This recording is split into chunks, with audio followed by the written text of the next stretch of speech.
This collection behind me is probably worth over £15,000.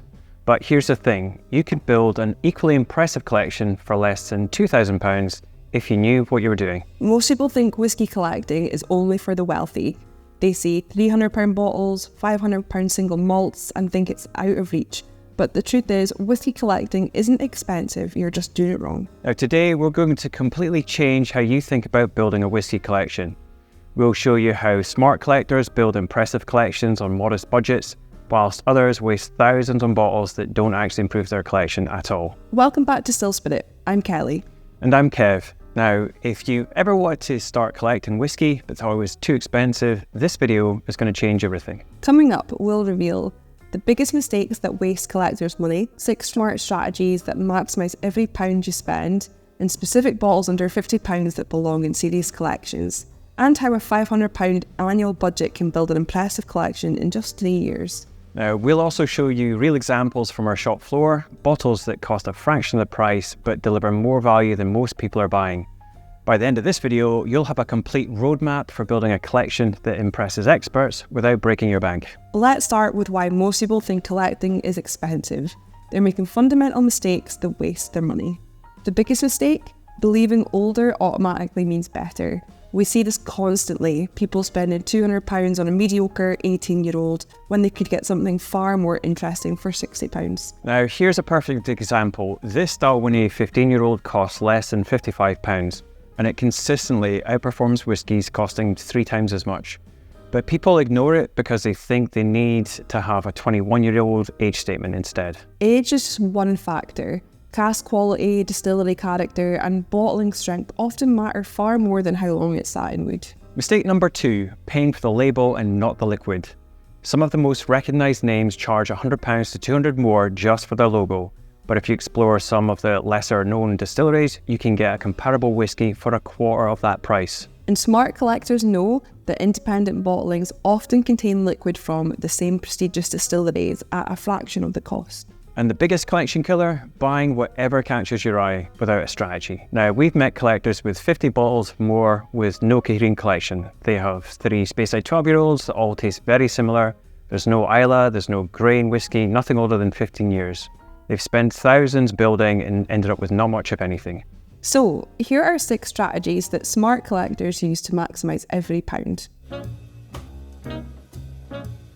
Independent bottlers like Gordon MacPhail, Signature Vintage and Douglas Lane buy casks directly from distilleries and bottle them without the brand premium. Now, this Gordon MacPhail Mortliffe 19-year-old costs £175. The official Mortliffe 20-year-old costs closer to £350. Same distillery, same quality, but less than half the price. Plus, you get unique expressions you'll never find from the official releases. This makes your collection genuinely distinctive. While everyone fights over Islay and Highland malts, smart collectors are quietly building amazing collections from overlooked regions. Lowland whiskies are often criminally undervalued. For example, the Glenkinchie 12-year-old. This goes for around £55. It offers those classic light, grassy, floral notes the Lowlands are known for. And don't overlook grain whiskey either. Compass Box Hedonism, for an example, is a pure grain whiskey for around £70–75. That's more interesting than most single malts, costing twice as much. Campbellton too. Only 3 active distilleries, but you can get proper aged expressions for between £80 to £120, while equivalent Highland malts can cost over £200. Smart collectors understand timing. Distilleries release special editions, festival bottlings and travel exclusives throughout the year. Fragile releases in May, Christmas releases in November. If you know the calendar, you can plan purchases around the most interesting releases. Plus, older releases often go on sale when new ones arrive too. Now, this Bunnahabhain Sturadur was £55 last Christmas. Now, it's less than £40 because the new expression just launched. Patience and timing can save you 20 to 30% on exactly the same bottles. Independent whiskey shops often have access to exclusive bottling and can offer better advice than supermarkets. We regularly get single cask bottlings that aren't available anywhere else. Plus, specialist retailers understand whiskey. We can help you identify gaps in your collection rather than just selling you whatever's popular at the time. The whisky community loves sharing, there's no doubt about that. Whisky clubs, online forums and tasting groups are absolute gold mines for expanding your collection affordably. Sample swaps let you try expensive bottlings before buying everything. Why spend £300 on a whisky you might not like when you can try it for the cost of a sample? Some collectors trade bottles, and maybe you have duplicates or something that doesn't fit your collection anymore. Trading keeps things fresh without constant new purchases. Even just joining tasting groups means you'll experience dozens of whiskies for the price of membership. It's like renting access to other people's collections. The most important strategy, focus on bottles you'll actually enjoy, not just investment potential. We see too many people buying bottles they'll never open because they're too special or might be worth something someday. That's true. A collection you don't drink isn't a whisky collection. It's expensive wall decoration, that's all. The joy is in tasting, comparing and understanding these whiskies. Plus, open bottles force you to be selective. If you know you'll drink it, you'll choose a little bit more carefully. Let's put this into practice. Say you have £500 to start a collection. Here's how we'd spend it strategically. First of all, we need some regional diversity. This Highland Park 12-year-old for £45 gives us the islands. Next, we've got Deanston 12 for about £42, covering the Highlands. For Speyside, we've got Craigellachie 13-year-old. At around £55, it offers complexity you'd normally pay about £100 plus for. We can't skip Campbellton. The Campbellton Loch Blinded Malt at under £40 brings maritime depth and texture at an exceptional price. Now, we can't skip Islay either. We've got the Bunnahabhain 12-year-old at £45, which is perfect. So that's about £227 so far, covering all major regions with quality expressions. Now for diversity of style. The Compass Walk Spice Street at £50 shows us blending artistry.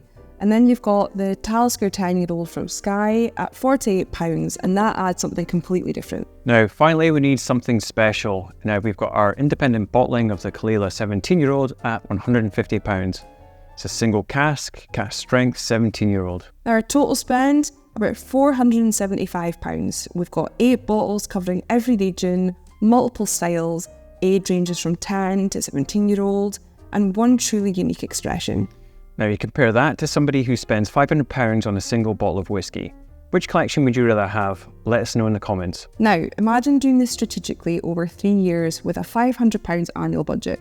For year 1, build your foundation with those 8 bottles we just selected. Learn about the regions and understand your own preferences.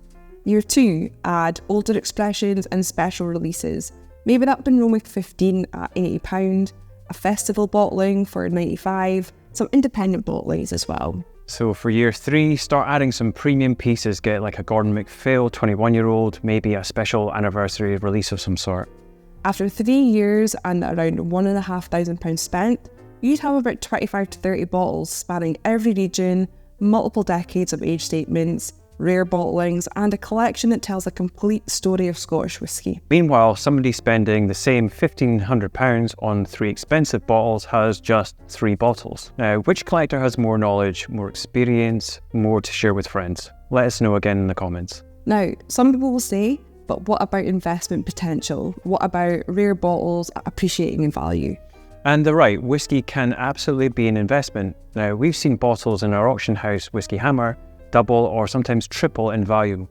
But it's not always straightforward, and predicting the next big thing isn't easy. That's why most collectors approach investment as a side benefit.